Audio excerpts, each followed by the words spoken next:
A train in Tokyo apologizes with a formal public announcement because it left 20 seconds early. Staff hand out physical delay certificates to passengers who were held up for 3 minutes. A railway company takes out a full-page newspaper ad to say sorry for a train that departed 1 minute ahead of schedule. Japan doesn't just run trains on time.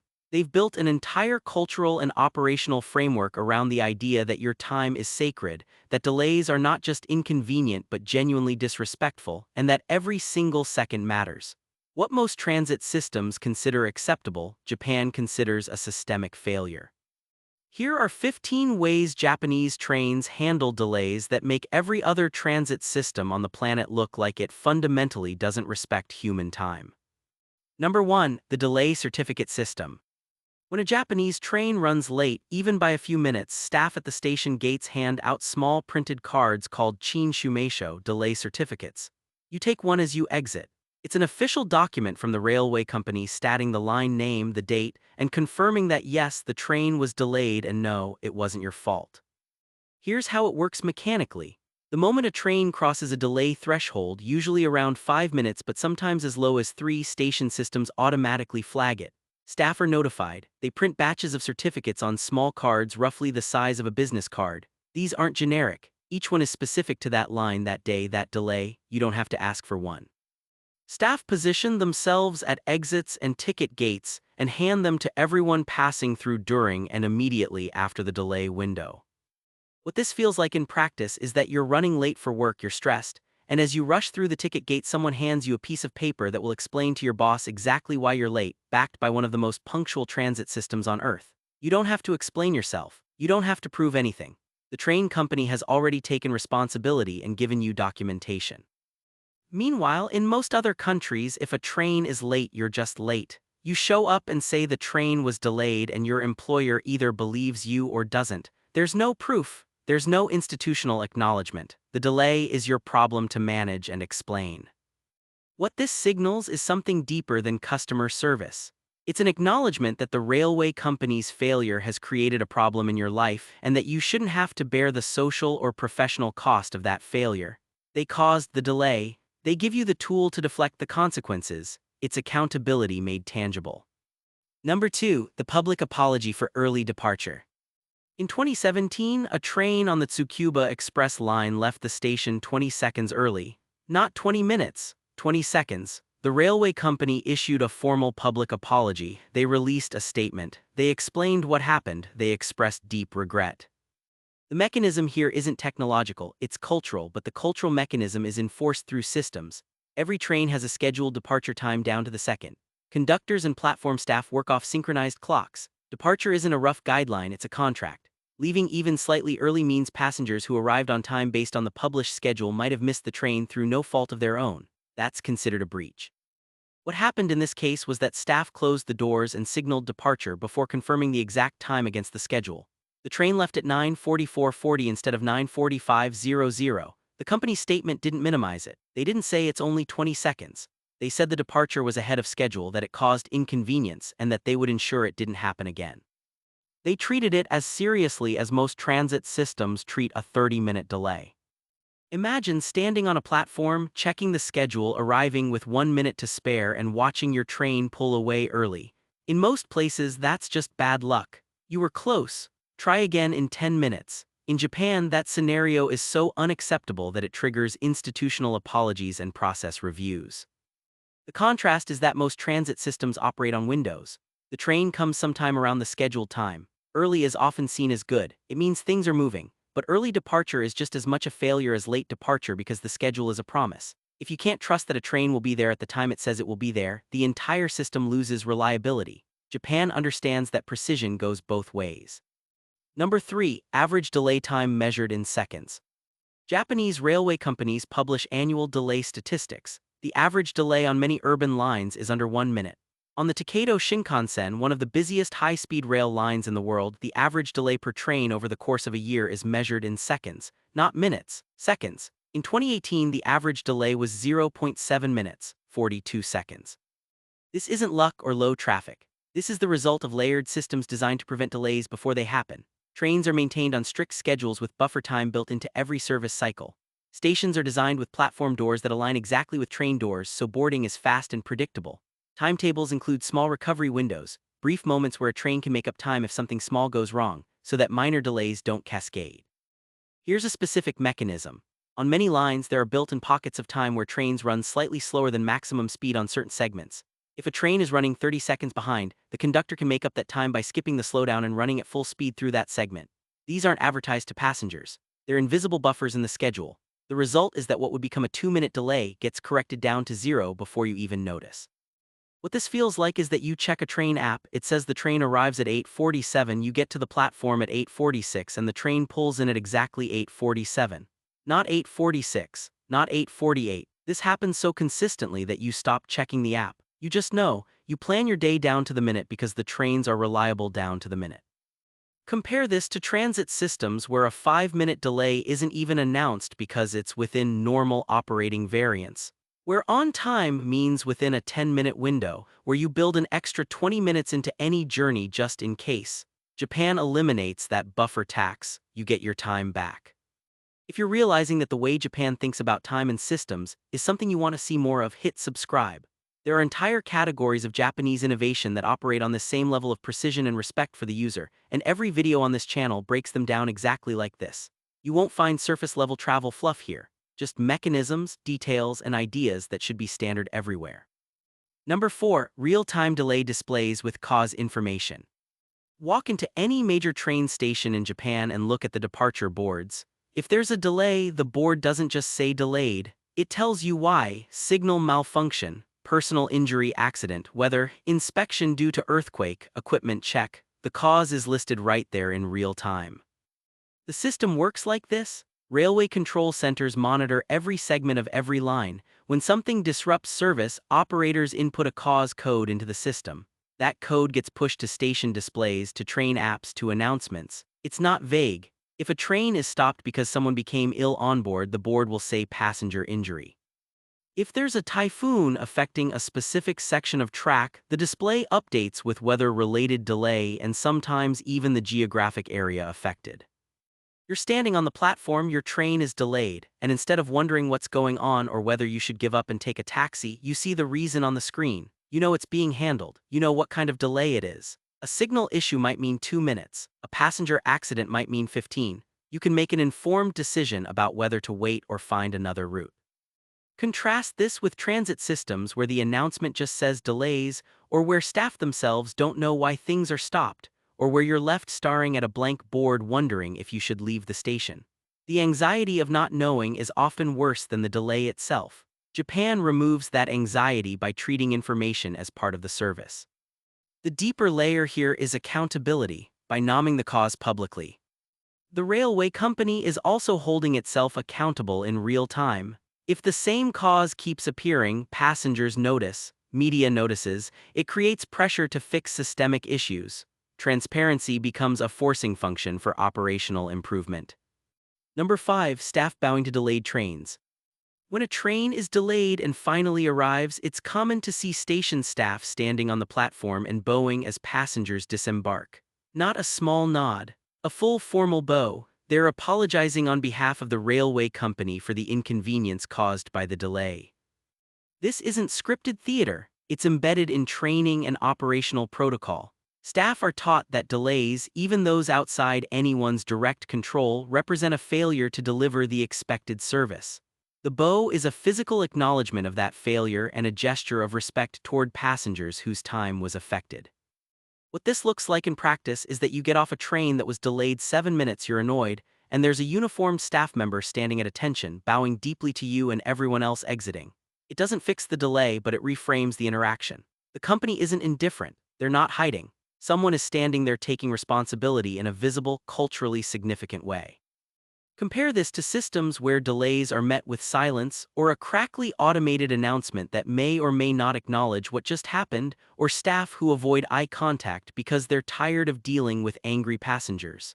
The absence of acknowledgement makes delays feel like something the system doesn't care about. Japan makes care visible. What this bow represents is the idea that service is relational. A train isn't just a vehicle, it's a commitment between the railway and the passenger. When that commitment is broken, even for reasons beyond anyone's control, the relationship requires repair. The bow is that repair. Number 6. Typhoon preparation announcements days in advance. When a typhoon is forecasted to hit Japan, railway companies don't wait until the storm arrives to tell you service will be affected. They issue announcements 3, sometimes 4 days in advance, detailing exactly which lines will suspend service during which hours and what alternative arrangements are available. Here's how the system works. The Japan Meteorological Agency issues typhoon forecasts with projected paths and timing. Railway companies take those forecasts and run simulations based on wind speed thresholds, rainfall intensity, and geographic exposure of different rail segments. They then publish service plans before the storm is even close. You know on Monday that Thursday afternoon service will be suspended on specific lines from 2 p.m. onward. You can plan. You can rearrange meetings, you can work from home, you're not caught off guard. These aren't vague warnings. The announcements specify lines, stations, and timeframes. Some companies publish detailed maps showing which sections will close first as wind speeds increase, and which sections will resume first as conditions improve. They also coordinate with other transit providers so that if trains stop, buses or alternative rail lines are prepared to absorb some of the displaced passengers. What this feels like is being treated like an adult who can make decisions if given proper information. You're not left refreshing a website the morning of the storm hopping to find out if your train is running. You know days ahead. You adjust. When the typhoon hits and service stops exactly when they said it would and resumes exactly when they said it would, you trust the system even more the next time. Contrast this with transit systems that announce service changes an hour before they happen or during the event itself, leaving passengers stranded or scrambling. The lack of advance communication turns every weather event into chaos. Japan turns it into managed, predictable adjustments. Number 7. White glove train pushers. During rush hour at major Tokyo stations, you'll see staff wearing white gloves whose entire job is to help compress passengers into crowded trains so the doors can close. They're called Ashiya, pusher staff. This sounds dystopian until you understand the actual function they serve in the delay prevention system. Here's the mechanism. Trains run on intervals as tight as 2 minutes during peak hours. If one train is delayed even 30 seconds because the doors won't close, that delay cascades backward, affecting every train behind it. The pusher staff exists to ensure that boarding completes within the scheduled dwell time, which is often under 30 seconds per station. They guide passengers toward open spaces in the car, they apply firm, polite pressure to compress the crowd just enough, and they signal the conductor when the doors can safely close. The white gloves serve a practical purpose. They're visible. Passengers can see the staff clearly in crowded conditions. The gloves also stay clean, which signals professionalism and care even in a job that involves physically pushing strangers. It's a small detail, but it maintains the dignity of the role.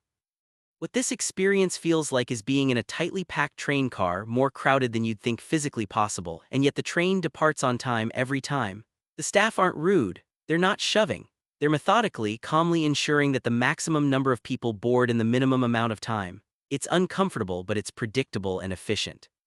Compare this to systems where overcrowded trains just sit there with doors half open while people shove themselves in chaotically, where the train leaves late because boarding took too long, where the delay compounds and the whole line falls apart. Japan prevents that cascade by assigning human coordination to the bottleneck. They identified the failure point and put trained staff there to manage it. Number 8. The 7-second turnaround standard. Shinkansen bullet trains often complete platform turnarounds, the entire process of disembarking passengers, cleaning the train, and boarding new passengers in 7 minutes. On some services, cleaning alone is completed in under 7 minutes for a 16-car train. The cleaning crews have this down to such a precise system that it's studied internationally as a model of operational efficiency. Here's exactly how it works. As the train pulls into the terminal station, cleaning crews line up on the platform in formation. The moment passengers finish exiting, the crew enters 1 or 2 people per car. Each crew member has a specific task sequence. Flip all seat backs so they face forward for the return journey. Collect trash from seat pockets and floors. Wipe down tray tables. Check overhead racks. The crew works from both ends of the car toward the middle. When they meet, that car is done. They exit, bow toward the train, and signal completion. The entire process is choreographed. There's no wasted movement. Tools are designed for speed. Trash bags are pre-positioned. The seat flip mechanism is smooth and requires just one hand motion. Staff train repeatedly until the sequence is muscle memory. Supervisors time each step. If a crew is even slightly slower than standard, they review what slowed them down and adjust. What passengers see is that you get off a train, you wait on the platform for maybe 8 minutes, and you board a train that's spotless, every seat facing the right direction, no trace of the hundreds of passengers who just got off. It feels like a reset. And because the turnaround is so fast, the same train can make more trips per day, which increases overall capacity without adding more trains. Other rail systems treat turnarounds as downtime. Trains sit for 20–30 minutes between runs. Cleaning is slower or skipped entirely. Delays pile up because there's no time buffer if something goes wrong earlier in the day. Japan compresses the turnaround so aggressively that there's actually more flexibility in the schedule, not less. Speed creates reliability. Number 9. Earthquake Auto Stop Systems. Japan's trains are equipped with systems that detect the initial, faster-moving seismic waves of an earthquake and automatically stop the train before the more destructive waves arrive. This happens faster than any human could react. The system has likely prevented hundreds of derailments and saved countless lives. Here's the specific mechanism.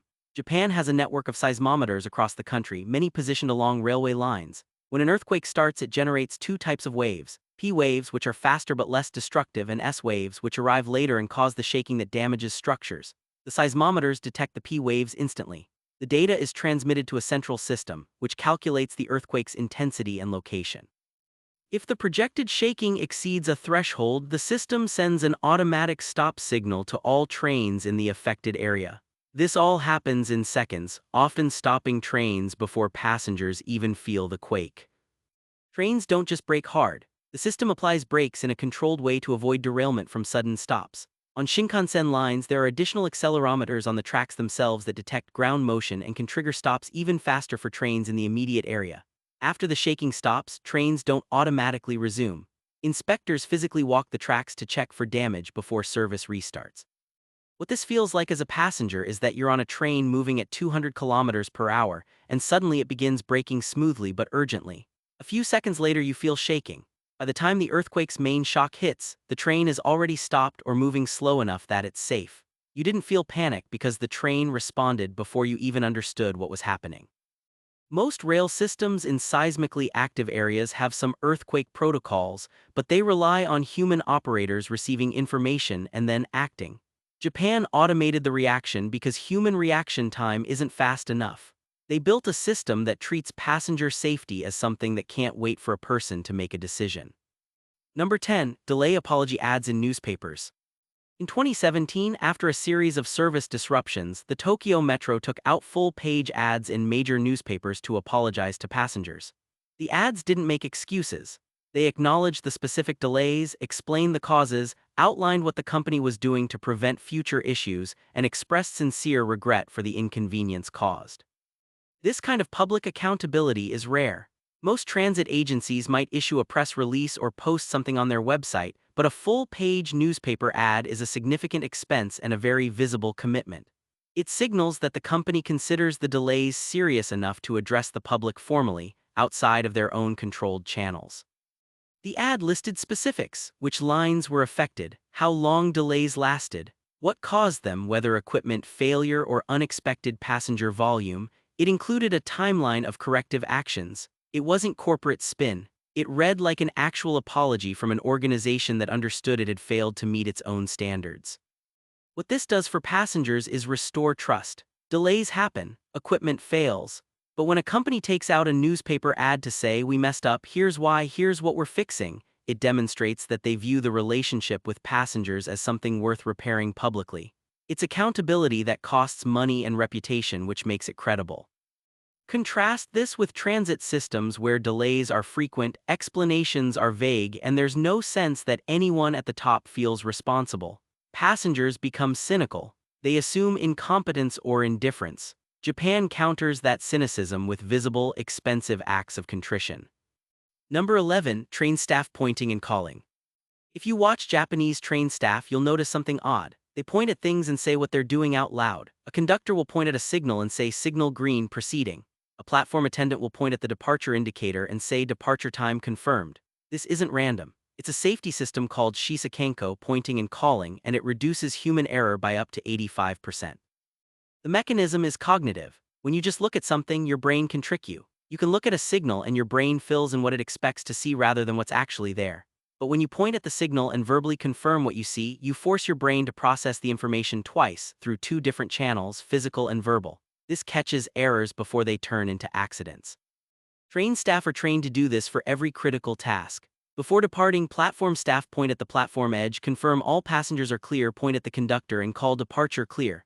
The conductor points at signals at indicators at the track ahead. Maintenance staff point at equipment and call out checks as they complete them. It looks strange if you're not used to it, it looks obsessive, but it works.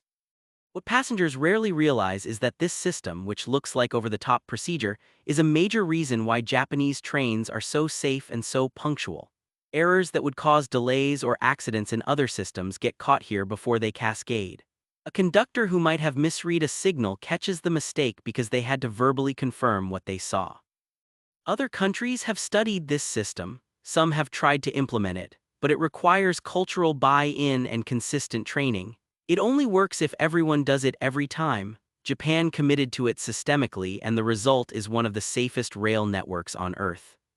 Number 12. IC card integration across all transit.